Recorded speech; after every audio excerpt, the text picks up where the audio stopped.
Hello everyone, and thanks for joining us on this paranormal pit stop. Tonight we'll be exploring an iconic ghost town located off of a road sharing in its namesake, around 25 miles to the southwest of Murphy, Idaho, out of Owyhee County, that's recognized as one of the few remaining authentic gold mining communities that hasn't either burned to the ground or been turned into a tourist trap. Rumored to be roamed by a range of restless spirits tied to its past, are you sure you're ready to brave the history and hauntings of Silver City?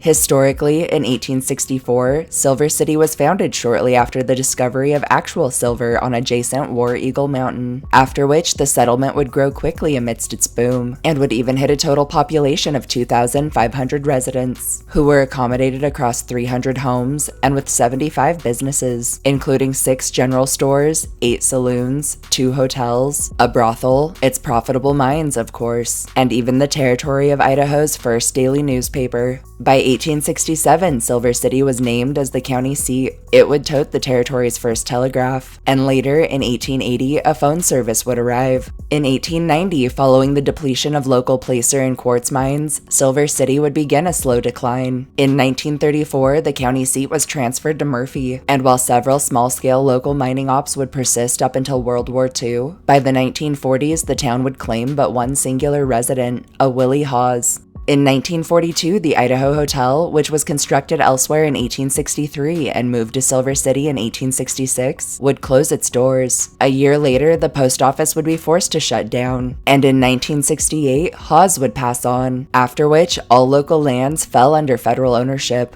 In 1972, the Idaho Hotel was purchased by one Edward Jaggles and reopened to guests. Later the same year, the town and adjacent lands were added to the National Register of Historic Places as the Silver City Historic District. And over the following decades, Jaggles would work tirelessly on restorations right up until his passing in 2001, when he'd leave the hotel to Roger and Jerry Nelson, who continue his work to this day, all the while maintaining his legacy and the cherished lodging for future generations to come.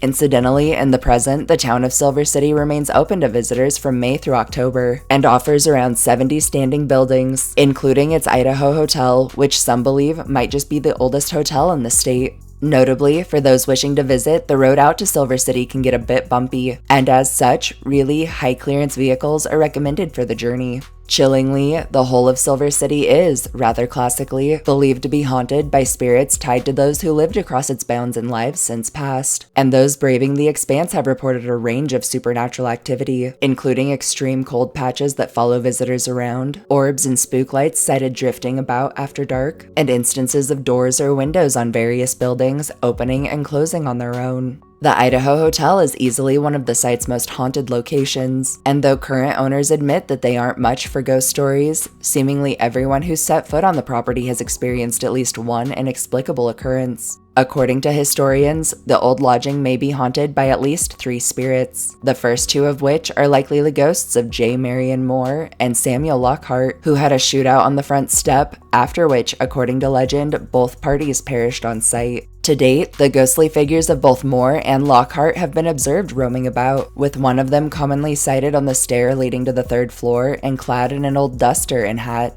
The third spirit believed to remain at the Idaho is suspected to be that of O.D. Broombaugh, who, following a pancreatic cancer diagnosis, took his own life in the saloon. Broombaugh resided in the space now acting as room 27, and there guests have described feeling his presence at all times, and also the occasional sensations of being poked or pushed. Also reported across hotel grounds are encounters with various shadowy manifestations, and also the common sensation of someone unseen sitting on the foot of guests' beds in the middle of the night. Also reported across Silver City, and confined to no area in particular, are objects sighted moving or even floating around in mid-air, disembodied voices and footsteps heard from dormant structures, the constant feelings of being watched or followed by a presence unseen, and encounters with a range of both shadowy figures and with various full-bodied entities in clothing spanning the town's years of operation, including with the spirits of a little boy and girl in period clothing who are often spied playing marbles off of Washington Street, and whom always disappear when addressed or approached.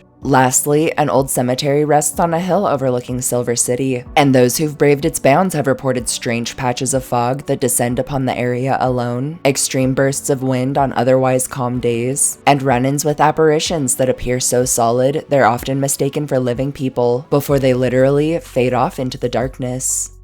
Thanks for tuning in for this paranormal pit stop. If you enjoyed hearing our histories and ghost stories, subscribe to our channel, like this upload, and share us with anyone you feel could use a good scare. We'll catch you all next time.